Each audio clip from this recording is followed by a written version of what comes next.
اللہ تعالیٰ نے ہم پر یہ فضل فرمایا ہے کہ ہمیں اللہ نے عظمتوں والے محبوب عطا فرمائے۔ نبی پاک صلی اللہ تعالیٰ علیہ وسلم کا علم بھی بڑا عظیم ہے، حضور کے معجزات بھی بڑے عظیم ہیں، کمالات بھی بڑے عظیم ہیں، فضائل، شمائل، خصائل۔ حضور کو اللہ تعالیٰ نے جس زاویے، جس سمت سے عطا فرمایا ہے تو عظیم ہی بنایا ہے، لیکن قرآن مجید میں ارشاد فرمایا کہ وَإِنَّكَ لَعَلَىٰ خُلُقٍ عَظِيمٍ، محبوب بے شک آپ کے اخلاق بھی بڑے ہی عظیم ہیں، آپ عظیم خلق پر ہیں، عظیم اخلاق کے مالک ہیں۔ ایک ہوتی ہے خلق، ایک ہوتا ہے خلق۔ خلق کہتے ہیں انسان کی ظاہری تخلیق کو، اس کی ظاہری خد و خال کو، صورت کو، اور خلق کہتے ہیں اس کے باطنی اوصاف کو، اس کی سوچ کو، اس کی نرم دلی کو، اس کے اچھے جذبات کو، اس کے خلوص کو، اس کی عاجزی کو، اس کی محبت کو، اس کے للہیت کو، اس کے باطن کے اندر جو لوگوں کے لیے اچھے جذبات ہوتے ہیں، اس کو خلق کہتے ہیں۔ اللہ تعالیٰ نے حضور کو جو خلق عطا فرمائے وہ بڑے ہی عظیم عطا فرمائے۔ نبی پاک علیہ الصلاۃ والسلام کے اخلاق کے اندر جو کمالات تھے وہ ذرا انفرادی تھے۔ ہمارا آج جو سب سے بڑا مسئلہ ہے وہ نہ اقتصادی ہے نہ معاشرتی ہے، ہمارا سب سے بڑا مسئلہ اخلاقی مسئلہ ہے۔ قومیں، ملتیں، قبیلے جب اخلاق چھوڑ جاتے ہیں اور جب وزاداری چھوڑ جاتے ہیں اور جب عظمت کردار چھوڑ جاتے ہیں تو وہ خود بخود بیک ہونے لگتے ہیں، وہ پیچھے ہٹنے لگتے ہیں۔ بہت سارے لوگ بام عروج پر ہوتے ہیں، آگے نکلتے ہیں، لیکن اپنی اخلاقی کمزوریوں کی وجہ سے وہ پستیوں کی طرف سفر شروع کر دیتے ہیں۔ انسان کے لیے سب سے زیادہ ضروری یہ ہوتا ہے کہ وہ اخلاقی مضبوطی اپنی طبیعت میں پیدا کرے۔ بہت سارے دوست لوگوں سے پیار کرتے ہیں، لیکن بعد میں جب وہ ان کا اخلاقی رویہ دیکھتے ہیں تو خود بخود پیچھے ہٹ جاتے ہیں۔ ایک ہوتا ہے دوست کا ہونا، احباب کا ہونا، ایک اپنے قریبی لوگ بھی، بہن بھائی بھی اور اولاد بھی انسان کی اخلاقی کمزوریوں کی وجہ سے اس سے پیچھے ہو جاتی ہے۔ جب تک رویے میں، مزاج میں اخلاقی بلندی پائی جاتی ہے، نبی پاک صلی اللہ تعالیٰ علیہ وسلم نے فرمایا تم میں سے بہترین مسلمان وہ ہے جس کے اخلاق زیادہ اچھے ہیں، جس کی عادات زیادہ عمدہ ہیں، جو عظمت کردار کا حامل ہے۔ مزاج میں وفاداری ہونی چاہیے، مزاج میں خیر خواہی ہونی چاہیے۔ انسان بعض لوگوں کے لفظوں میں عاجزی ہوتی ہے، ویسے وہ عاجز نہیں ہوتے، ملتے بھی جھک کے ہیں، لیکن ویسے عاجز وہ کہتے ہیں میں نے شیشے میں اتار لیا ہے، میں تیز آدمی ہوں، دیکھا میں نے اس کو بھی قائل کر لیا ہے۔ وہ لفظوں کے لحاظ سے، جھکاؤ کے لحاظ سے عاجز ہوتے ہیں، فی نفس سے ہی عاجز نہیں ہوتے۔ کچھ لوگ جملے کے لحاظ سے، اٹھنے بیٹھنے کے لحاظ سے، آؤ بھگت کے لحاظ سے خدمت گزار ہوتے ہیں، ویسے وہ خدمت گزار نہیں ہوتے۔ کچھ لوگ ایسے ہوتے ہیں جو اچھے جملے ترتیب دے کے کسی کو قائل تو کر لیتے ہیں، اس کو اپنی ہمدردی کا اظہار تو دلاتے ہیں، اشک شوئی تو کرتے ہیں، تسلی تشفی تو دیتے ہیں، ویسے خیر خواہ نہیں ہوتے۔ ویسے وہ بڑی اچھی دھیمی باتیں کر کے کہیں گے کہ یار کوئی مسئلہ نہیں، تو پریشان نہ ہو، تو ٹینشن نہ لے، میں تیرے ساتھ ہوں، پر نہیں نہ ساتھ ہوتے یار۔ زندگی میں وہ عجیب لمحہ تھا، وہ میرے ساتھ تھا پر میں تنہا تھا، ساتھ ہی تھا بندہ پر میں لوگوں کے ہجوم میں بھی اکیلا ہی تھا۔ اپنے اخلاقی رویے میں، خلق میں، مزاج میں، یعنی ڈھل جائے طبیعت انسان کی، اس کے رویے عمدہ ہو جائے اور یہ کام کشید نہ کرنا پڑے اسے۔ ہمارے علماء نے لکھا ہے خلق کا معنی یہ ہے کہ اچھے کام کرنے میں تکلیف نہ اٹھانی پڑے، خلق کا معنی یہ ہے کہ اچھے کام خود بخود بندے سے ہونے شروع ہو جائے، وہ خود بخود اچھے کاموں کی طرف اس کی طبیعت مائل ہو جائے، توجہ ہو جائے اس کی، اس کا مزاج بن جائے. یہ کب ہوتا ہے؟ کس وقت ممکن ہوتا ہے؟ جب آپ ہر وقت کی اخلاقی بلندی حاصل کرتے ہیں. نبی پاک صلی اللہ تعالیٰ علیہ وآلہ وسلم کا ایک طریقہ تھا کہ حضور کے مزاج میں اخلاق. بعض لوگ ایسے ہوتے ہیں جو بعض اوقات ایسی حرکت کرتے ہیں، ہوتے ہیں لوگ جو ایسی حرکت کرتے ہیں کہ سخت رد عمل کی ضرورت ہوتی. بندے کا دل کرتا ہے نرا ڈانٹے نہ، ڈنڈا بھی پکڑ لے. کرتے ہیں بعض اوقات بعض دوست ایسے کام. اور پھر ایک اور بڑا خطرناک رویہ ہوتا ہے. آپ کو پتہ ہے اسلام نے سب سے زیادہ ناپسند کسے کیا؟ غیبت کو. آپ کسی کے خلاف، کسی کے قبیلے گھر کے خلاف کسی کونے میں کھڑے ہو کے بات کریں، پہنچانے والے پہنچا دیتے ہیں. جو مزے لے کے سنتا ہے وہ مزے لے کے پہنچاتا بھی ہے.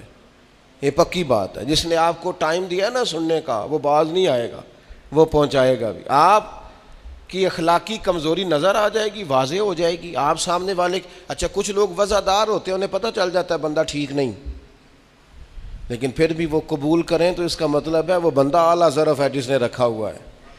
تو یہ سمجھتے میں چلاک ہوں، میں اپنی تیزی کے ساتھ گزارا کر رہا ہوں. وہ اعلیٰ ظرف ہے جس نے اتنا کچھ پتہ ہونے کے باوجود بھی تیرے لیے کوئی لفظ، وہ بندہ با اخلاق ہے، با مروت ہے، وزادار ہے، وفادار ہے.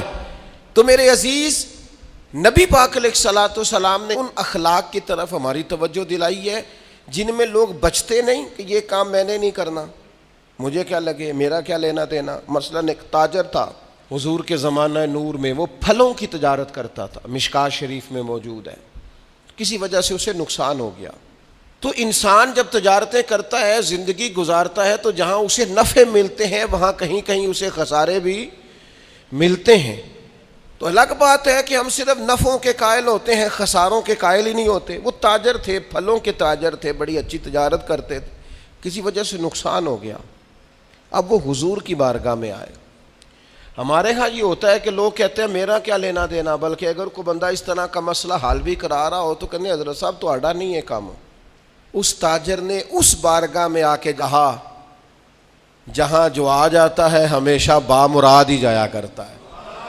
یا رسول اللہ صلی اللہ تعالیٰ علیہ وسلم، میں پریشان ہو گیا ہوں.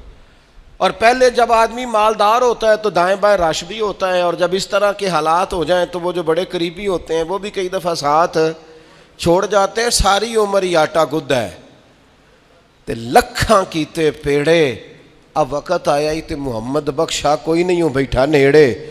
لوگ نکل جاتے ہیں، کمزور پڑ گیا بندہ بیچارہ. حضور کی بارگاہ میں عرض گزار ہوا یا رسول اللہ تکلیف میں ہوں. تاجر تھا، پھلوں کی تجارت کرتا تھا اور مشکات میں موجود. نبی پاک علیہ السلام نے دعا بھی فرمائی، کرم نوازی بھی فرمائی، رحمت بھی فرمائی، عطائیں بھی فرمائی. لیکن حضور نے نا صحابہ سے فرمایا سارے مل کے اپنے بھائی کی مدد کرو. تھوڑے پیسے کسی نے دیے، تھوڑے کسی نے دیے، تھوڑے کسی نے دیے، مل کے. اور ایسے لوگوں سے جو لوگ بڑے اس کام کے لیے ہر وقت ذہنی طور پر تیار رہتے تھے، ان لوگوں سے کہا اس کے ساتھ چلو. لیکن اس کا قرضہ ابھی بھی جتنا چڑھ گیا تھا اتنے پیسے جمع نہیں ہوئے تھے. اللہ کرے میں آپ کو سمجھاؤں، یہ بھی اخلاقی بلندی والا کام ہے کہ کسی شخص کی کمزوری میں اسے اٹھانا، گرتے ہوئے کو سنبھالنا، پھسلنے والے کو سہارا دینا، بکھرنے والے کو بکھرنے سے بچا لینا، ٹوٹنے والے کو ٹوٹنے سے بچا لینا، پریشان ہو جانے والے کو سمیٹ لینا. اللہ کے پیارے رسول صلی اللہ تعالی علیہ وسلم نے فرمایا اپنے بھائی کی مدد کرو. لوگوں نے مدد کی، لیکن اس حد تک اس کے پاس پیسے نہ ہوئے جتنا اس کا قرضہ تھا. اب حضور نے ان لوگوں کو بلایا جن کے اس نے پیسے دینے تھے، اور پیسے دینے والوں سے کہا کہ اس کے پاس اتنے ہیں، اتنے لے لو، اور چلو تم بھی کچھ نیکی کرو، کچھ لے لو کچھ چھوڑ دو.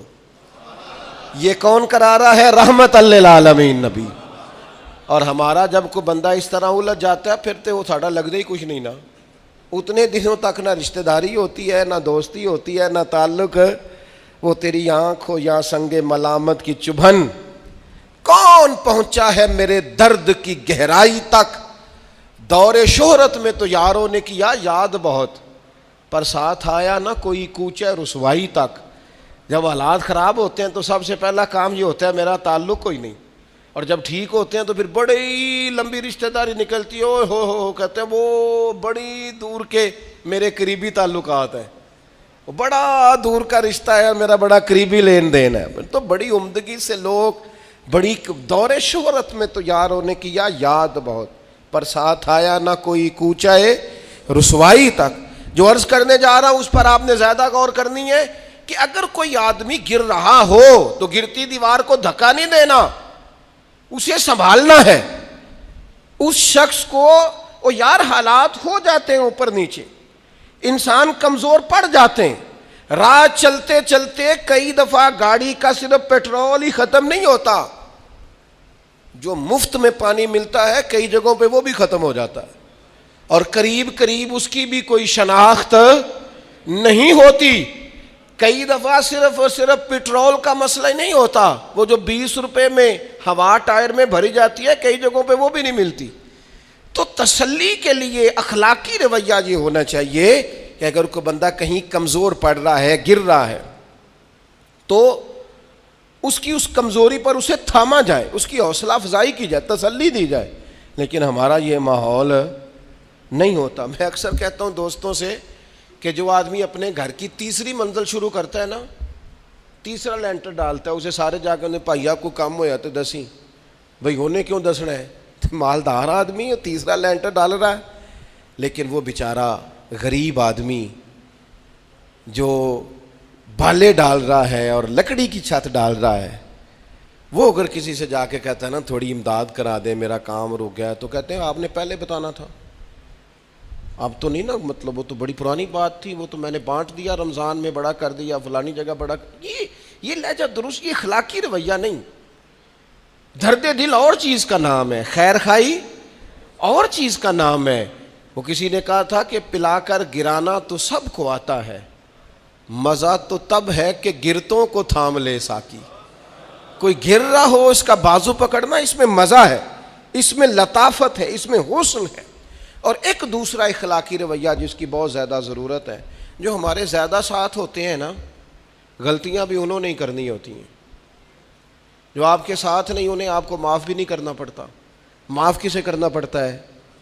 جو اپنے معاف کسے کرنا پڑتا ہے؟ اپنے خادم کو. اگر آپ آفیسر ہیں تو اپنے ملازم کو. معاف کسے کرنا پڑتا ہے؟ اپنے بہن بھائیوں کو، رشتہ داروں کو، اہل خانہ کو. معاف کسے کرنا پڑتا ہے؟ اپنے شاگردوں کو، ارادت مندوں کو، دوست احباب کو. اپنوں کو معاف کرنا ہوتا ہے. کسی کے ساتھ آپ کا کئی دفعہ دوست آ جاتے ہیں، میں عمرے پہ جا رہا ہوں، کوئی غلطی ہوئی تو معاف کر دینا، تو میں کہتا ہوں مجھ سے آپ کیا معافی مانگیں گے، آپ ادب سے مل کے چلے جاتے ہیں. جن کے ساتھ آپ کا اٹھنا بیٹھنا ہے ان سے معافی مانگیں. جو زیادہ قریب رہیں گے غلطیاں بھی تو وہی کریں گے نا، جو روز مانتے ہیں، کسی وقت سستی بھی دکھاتے ہیں. تو معاف تو کرنا ہوتا ہے اپنوں کو. ایک خاص بات کروں آپ سے، بیٹیوں کو معاف نہیں کرنا پڑتا، معاف بہو کو کرنا پڑتا ہے. کر کے تو دیکھو نا یار. ایک معیار ہے بیٹی کے لیے، وہ بیاہ کے کسی جگہ گئی ہے، اس کی شکایت آئی ہے، تو ہمارا جواب یہ ہے کہ ابھی بچی ہے، سیکھتے سیکھتے سیکھ جائے گی. یہ جواب بنائیں بہو کے لیے. اگر وہ غلطی کرے، اس کی ساس شکایت کرے، اس کا خاوند شکایت کرے، تو یہ بہو کے لیے بولیں کہ ابھی بچی ہے، سیکھتے سیکھتے. یہ بہو کے لیے بات کریں کہ بچی ہے، سیکھتے سیکھتے. یہ بہو کے لیے ضرورت ہے اس کی. بیٹی کے لیے تو اس کی ضرورت، بیٹی غلطی کرے تو اس کے وکیل بن جاتے ہیں. ساری زندگی ساس سسر اپنی بیٹی کے وکیل رہتے ہیں اور اپنی بہو کے جج بنے رہتے ہیں. اس کے لیے فیصلے سناتے ہو، اس کی وکالت کرتے ہو. یہ بیٹی نہیں کسی کی، اس کے جج بن گئے ہو، اس کے حق میں فیصلوں کا اعلان ہے، اس کے لیے وکالتوں کا اعلان ہے. چھ معنی دارت. مسلمان کا یہ اخلاقی رویہ نہیں ہوتا. نبی پاک علیہ الصلوۃ والسلام نے ہمیں سبق دیا ہے، جو قریب رہنے والے ہیں انہیں ہی تو معاف کرنا ہے، دوسرے کو تو معاف کرنا ہی نہیں پڑتا. اپنوں کو ہی تو معافی کی ضرورت ہوتی ہے، چونکہ اپنوں نے ساتھ رہنا ہے. حضرت انس بن مالک رضی اللہ تعالیٰ عنہ یہ بڑے خوش نصیب خوش بخت انسان ہیں. کہتے میری اماں خود مجھے حضور کی بارگاہ میں چھوڑ گئی تھی کہ یا رسول اللہ یہ آپ کی خدمت کرے گا. کہتے میں نے 10 سال حضور کی نوکری کی ہے، نبی پاک نے کبھی اوف بھی نہیں کہا. بلکہ بخاری مسلم میں ایک انوکھی بات موجود ہے. فرماتے ہیں مجھے ایک دن حضور نے فرمایا جا یہ کام کر کے آ. کہتے میرے دل میں یہی تھا کہ فوراً جاؤں گا. اسی طرح لفظ موجود ہے, میرے دل میں تھا جاؤں گا کر کے آؤں گا. حضور نے فرمایا کر کے آ. دل میں پکا ارادہ تھا جاؤں گا, لیکن اپنی زبان سے میں نے کہا حضور میں نے کوئی نہیں جانا. یہ کیوں بات کی؟ یہ ذرا لاڈ کے ساتھ کی, یہ ذرا ناز کے ساتھ کی, یہ ذرا نا محبت کے ساتھ کی. یہ ذرا حضور جو پیار کرتے تھے نا, اس پیار کو سامنے. حضور میں نے نہیں جانا. تو کہتے ہیں حضور تھپکی دے کے, یہ غلام سے بات ہو رہی. حضور فرمانے لگے چل نہ تجھے کہا ہے نہ جا کر کے آ. کہتے میں چلا گیا, اسی ارادے سے گیا تھا جاؤں گا, لیکن رستے میں جب میں گیا تو بچے کھیل رہے تھے, میں نے بھی کھیلنا شروع کر دیا. کھیل رہا ہوں دیر ہو گئی. حضور نے بھیجا تھا کسی کام. اب جب زیادہ دیر ہوئی تو کریم گھر سے نکلے, اور جب حضور نے مجھے دور سے دیکھا اور مجھے کریم کے آنے کا پتہ چلا تو اب میں ڈرا. اب میرا انداز بڑا جدا گانا ہو گیا چونکہ حضور نے بھیجا تھا. یہ تو خادم کی بات ہے نا. اے سچی گل دسیا جی اپنا منڈا بھی کدے نہ جائے تے تینوں میں کلیا سی, تو گیا کیوں نہیں؟ ناراض نہیں ہونا آپ نے, لیکن چلو بچہ ہے, کسی وقت دیر سویر بھی ہو ہی جاتی ہے, کیوں اتنی سختی کرتے ہیں؟ حضرت انس بن مالک کہتے ہیں جب حضور کو آتے دیکھا تو میں پوری طرح ڈر گیا, لیکن قریب محبوب جب میرے قریب آئے اور مجھے ڈرا ہوا دیکھا نا, تو پھر رحمت للعالمین محبوب کی رحمت کا بادل چھایا. اور جب حضور مجھے دیکھ کے ہنسے نا, بس وہ ہنس گئے اور میرا کام بن گیا. بس کریم تھوڑی دیر ہوئی, ایک آیا کالیاں زلفاں والا, ایویں دو کڑیاں میرے من وچ رکیا تے کر گیا نور اجالا. بات بن گئی, بات طبیعت ٹھنڈی ہو گئی. تو حضور فرمانے لگے میں نے کہا تھا جاؤ, گئے نہیں. اب جب حضور مسکرا گئے تو بات ہی ختم ہو گئی. یا رسول اللہ صلی اللہ علیہ وسلم جانے لگا ہوں. تو حضور نے پھر شروع سے بات شروع کر دی, حضور جانے لگا ہوں. فرمایا جا دوڑ کے آ, پھر جو کہا تھا وہ کر کے آ. لیکن وہ بیچ میں جو دیر ہوئی تھی, وہ جو لیٹ ہوئی تھی, اور جو میں کہہ کے آیا تھا میں نے نہیں جانا, حضور نے اس بات پر مجھ سے کوئی سختی نہیں کی. میرے عزیز, اپنوں نے تو غلطی کرنی ہے, معاف کس کو کرنا ہے؟ اپنوں کو. لیکن ہم نے باہر ساری دنیا کو معاف کر دیا ہے, اپنوں کو ہم معاف کرنے کو تیار نہیں. اپنوں کو معاف کرنا ہے, اپنوں سے درگزر. اور پھر آپ اگر کوئی دینی تعارف رکھتے ہیں, آپ نمازی ہیں, آپ حاجی صاحب ہیں, آپ بزرگ ہیں, آپ شیخ ہیں, تو پھر تو آپ کے اخلاق میں اور زیادہ وسعت ہونی چاہیے. جیسے جیسے بندے کی عمریں بڑھتے جائیں نا, ویسے ویسے اسے میٹھا ہونا چاہیے, کڑوا نہیں ہونا چاہیے. جیسے جیسے اس کی تسبیح بڑھتی جائے ویسے ویسے اس کا لہجہ بھی وسیع ہونا چاہیے. اس کے مزاج کے اندر دینی اگر آپ تعارف رکھتے ہیں تو پھر تو آپ کو, میں آپ سے عرض کروں, میں کئی دفعہ دوستوں سے شکوہ کرتا ہوں, میں کہتا ہوں یار ہم تو جو کہنا چاہتے ہیں وہ بھی نہیں کہہ سکتے. ہم تو سونا چاہتے ہیں, ڈھب سے سو نہیں سکتے, ڈھونڈتے پھرتے ہیں جگہ ملے کوئی آرام کرنے کو. کیوں؟ اس لیے کہ دینی تعارف رکھتے ہیں.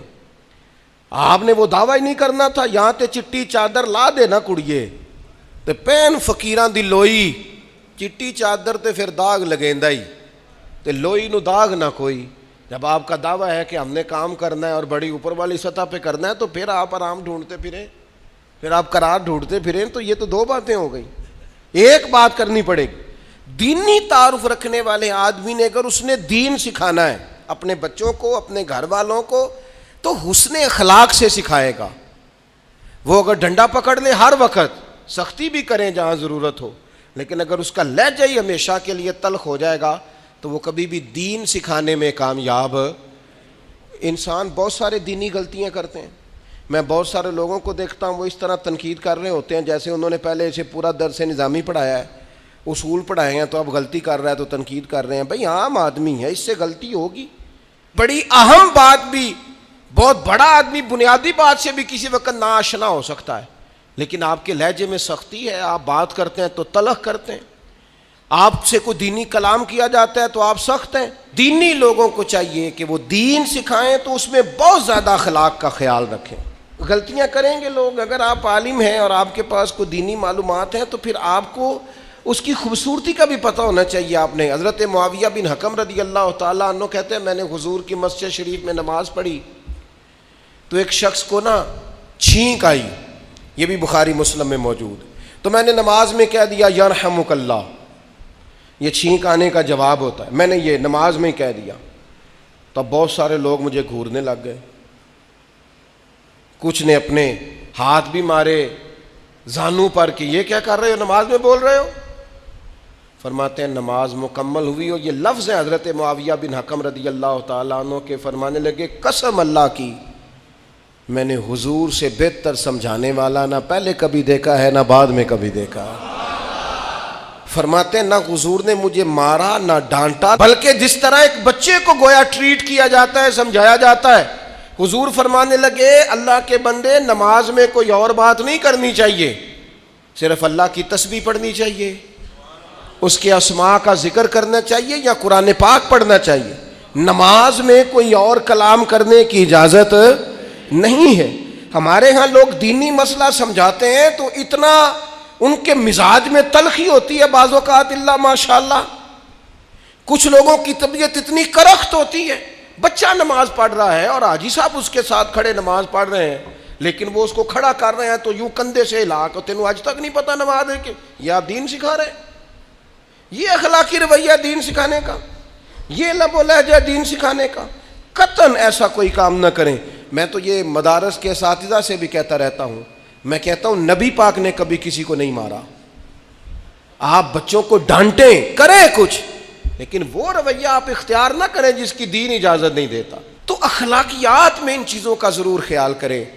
ایک روایت اور عرض کر دوں آپ کو. حضرت جابر بن عبداللہ رضی اللہ تعالیٰ عنہ فرماتے ہیں میرے والد احد میں شہید ہو گئے تھے, میرے ذمے بہنوں کا بوجھ بھی تھا اور قرضہ بھی تھا. اللہ کے محبوب علیہ السلام نا مختلف طریقوں سے مختلف انداز میں میرے اوپر کرم نوازیاں فرماتے. نوازنے کا طریقہ, آپ نہ کسی کو نوازیں بہانے سے.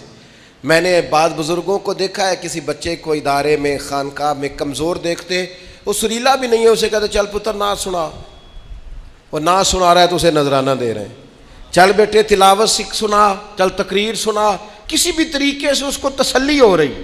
اور اس طرح کا رویہ نہ اپنایا جائے کہ وہ مانگنے والا بن جائے. یہ اخلاقی بلندی ہوتی ہے آپ کی کہ آپ کسی شخص کو بہانوں سے نوازیں. اس طرح کا ماحول نہ بنائیں کہ آپ اسے کہیں کہ چونکہ تو کمزور ہے, غریب ہے, فقیر ہے, لہذا تجھے دے رہا ہوں. حضرت جابر بن عبداللہ فرماتے ہیں, اور یہ بھی آپ کو مسلم شریف میں ملے گا, فرماتے ہیں کہ جنگ میں حضور کے ساتھ تھا, میرا اونٹ بڑا کمزور ہو گیا, بیمار ہو گیا, چل نہیں رہا تھا. حضور میرے قریب آئے اور پیچھے آ کے فرمانے لگے اسے بھگاتا کیوں نہیں. میں نے کہا حضور بیمار ہے کیسے بھگاؤں. تو نبی پاک نے نا اونٹ کو ایک درہ لگایا اور گویا پیغمبر اعظم نے حکم دیا, نبی رحمت نے, نبی اکرم نے حکم دیا, فرمایا اونٹ بھاگتا کیوں نہیں. وہ جو سب سے پیچھے تھا وہ سب سے آگے نکل گیا. واہ کیا جود و کرم ہے شہ بطحا تیرا, اور نہیں سنتا ہی نہیں مانگنے والا تیرا. سرکار نے حکم دیا, وہ اونٹ سب سے آگے نکل گیا. اب حضور گھوڑا دوڑا کے آگے آئے اور فرمانے لگے جابر یہ اونٹ میرے ہاتھ بیچ نہیں دیتا. وہ بیمار تھا, حضور کے حکم سے بھاگا ہے, فرمایا بیچ نہیں دیتا. کہا نہیں یا رسول اللہ ویسے ہی رکھ لیں. فرمایا نہیں میں پیسے دوں گا. یا رسول اللہ آپ کا یہ ہے. فرمایا نہیں آپ قیمت بتائیں. حضور ٹھیک ہے اتنے کا اونٹ ہے, میں مدینہ طیبہ جا کے آپ کی خدمت میں پیش کر دوں گا. حضرت جابر ابن عبداللہ فرماتے ہیں حضور نے مجھ سے اونٹ خریدا. مدینہ طیبہ پہنچ کر نبی پاک صلی اللہ تعالی علیہ وسلم نے سیدنا بلال حبشی سے فرمایا جابر کو اونٹ کی قیمت بھی دے دو اور کچھ پیسے زیادہ بھی دے دو. فرماتے ہیں مجھے اونٹ کی قیمت بھی مل گئی, کچھ پیسے زیادہ بھی مل گئے, اور جب میں حضور کی بارگاہ میں حاضر ہوا اونٹ پیش کر کے اور قیمت لے کے جانے لگا تو حضور فرمانے لگے جابر جانا نہیں, قیمت بھی تیری ہے اونٹ بھی تیرا ہے. نبی پاک نے وہ اونٹ بھی تحفے میں مجھے واپس دے دیا. یہ اخلاقی رویے کی بلندی کہ کسی شخص کی غربت میں اسے نوازنا, لیکن اس طرح کا نوازنا کہ اسے محسوس نہ ہو کہ مجھے امداد دی جا رہی ہے. تو اپنے ان چند ایک اخلاقی رویوں پر ضرور توجہ کریں۔ ایک تو سب سے جس کو آپ دیکھیں کمزور ہو گیا ہے، گر رہا ہے، پریشان ہے، اس کا ضرور خیال کریں۔ لوگ بڑے بڑے تیز دوڑتے ہیں، کسی جگہ پھر گر بھی جاتے ہیں، گرتے ہوئوں کو سنبھالنے کی کوشش کریں۔ دوسری گزارش یہ کی ہے میرے عزیز، جو ہمارے قریبی لوگ ہیں انہیں تو ہم نے معاف کرنا ہے، اپنوں کو ہی تو ضرورت ہوتی ہے کہ درگزر کر کے اپنے ساتھ رکھا جائے، پیار کر کے اپنے قریب کیا جائے۔ اور تیسری گزارش یہ ہے کہ اگر آپ کسی کو دینی پیغام دینا چاہتے ہیں تو نہایت محبت کے ساتھ، نہایت خلوص کے ساتھ دینی مسئلہ آپ کسی کو بھی بتائیں تو اسے چھوٹا بچہ سمجھ کر آپ ڈیل کریں، شدت نہ اختیار کریں دین بتانے میں، وہ لہجہ اختیار نہ کریں جس لہجے میں محسوس ہو کہ آپ خود بااخلاق نہیں ہیں تو آپ کسی کو کیا سمجھائیں گے۔ اور چوتھی گزارش یہ کی ہے، جب کسی کی مدد کریں اسے رسوا کر کے نہیں، کسی کی پھیلی جھولی دیکھ کر خوش ہو کے نہیں، بلکہ آپ اعزاز بھی اس شخص کو عطا کریں اور رویہ اس طرح کا اختیار کریں جس میں محسوس ہو کہ اس کی عزت نفس مجروح نہیں ہوئی۔ ان چیزوں کو پیش نظر رکھ کے